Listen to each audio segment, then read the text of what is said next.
Review.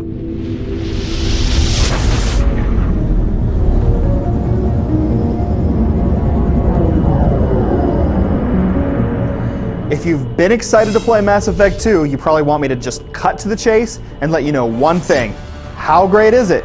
The answer, it's really great. It certainly improves a lot of things over the original. It boasts a vastly superior art design, better shooting mechanics, and a better cast of characters. The vehicle known as the Mako is gone, as are the cookie-cutter side missions that all took place in the same boring warehouse.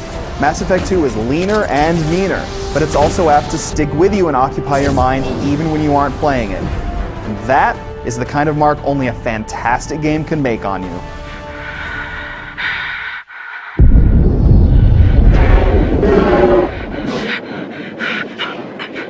The exciting opening sequence and the first few hours of the game make Mass Effect 2's shift of focus clear early on.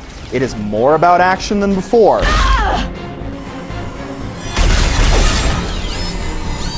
The shooting has been cleaned up a good deal, making the game feel a lot more feasible as a third-person cover shooter.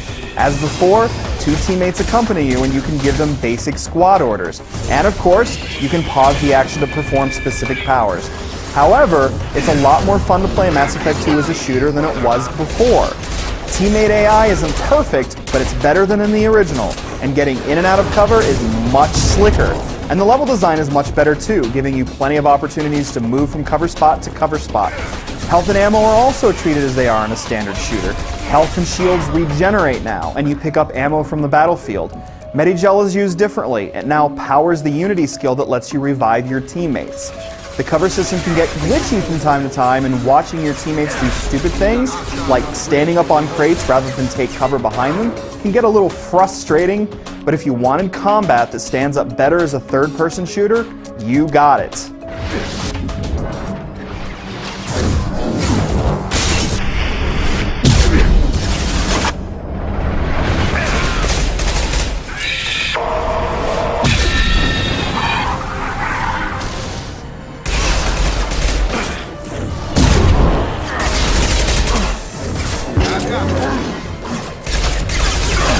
The RPG elements have also been reworked. If you hated the clunky inventory management of Mass Effect 1, you'll be happy to know that it's been taken care of in the sequel, but maybe not in the way you imagined.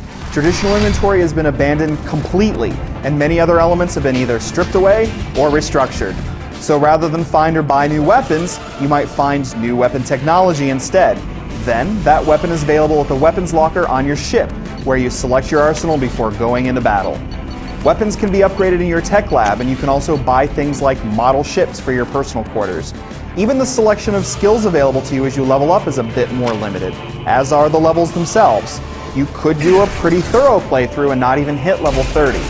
So between the better shooting and the leaner loot, Mass Effect 2 is balanced differently than the original Mass Effect. You get into the action much quicker than before, and there's less fiddling with the interface and skill points.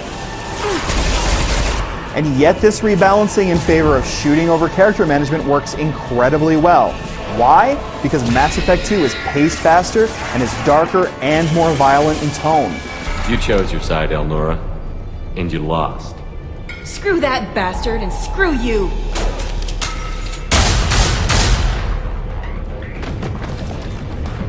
You still play as Shepard, the hero from Mass Effect, but now you're working with Cerberus, a pro-human organization with a less than reputable past. Cerberus is headed by the chain-smoking Elusive Man, though it's not always easy to back up your mysterious boss and his questionable moral fiber. The game's fantastic art design also adds to the grittier atmosphere. The color palette is more intense, and strong lighting and deep shadows cast a certain darkness over your adventure. The technical problems of Mass Effect are gone for the most part, so there's a lot more artistry and originality to appreciate, and fewer technical oddities to distract you from those things. But just because there's more emphasis on the action, doesn't mean that Mass Effect 2 skimps on story and character. The plot involves the threat of the Collectors, a swarm of creepy robot locust things. The main plot lets loose a few surprises, but it's fairly straightforward. It's the characters that join you that make this adventure so worthwhile. Yes, you will run into people you knew from the original game, and no, I'm not going to tell you who they are and what role they play in your new adventure. But I can say that the cast of crew members and outsiders is larger and richer. Each available member of your team also sends you off on a personal quest. These quests are easily the storytelling highlights of the game, and characters that don't seem that interesting at first gain depth and seem much more fascinating once you pursue these missions. Some of the new characters include a Krogan named Grunt, a sexy Cerberus operative named Miranda, and a cool and collected Asari called Samara. The best addition, however, is a Solarian scientist called Morden. Yes, yes. His fast-talking, logical delivery makes him stand out, and he will both move you and have you in stitches. I appreciate you letting me down easy. No offense intended. Solarian reproduction different, very little sex drive. If intended to try human, would try you. Glad you stopped by. Cleared the air. And as fans of the original expect, you'll be talking to a lot of otherworldly beings in Mass Effect 2. Some dialogue choices nudge you towards either the Paragon or Renegade sides of the moral spectrum. As you fill up the meters that represent each side of your ethical makeup, new dialogue options will become available. You'll also be presented with dialogue interruption possibilities from time to time that are classified as either Paragon or Renegade actions. Those moments change you. The basic system still works the same way as it did in the original Mass Effect, so don't expect to see as many complexities as you would in something like Dragon Age, but it's still an impressive dialogue system and you're presented with some tough choices towards the end of the game. Also impressive are the number of variables at work should you import your Mass Effect character into the sequel. A lot of consequential decisions you made in the original manifest themselves in extraordinary ways. And if you play a second time as a brand new character, you'll really appreciate the amazing creativity that went into applying those choices to Mass Effect 2.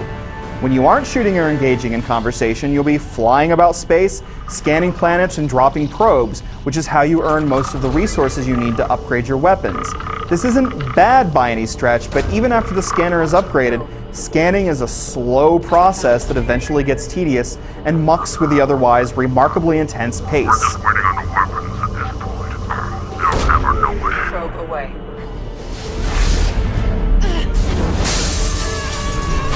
But really, what this game nails is everything that's most important.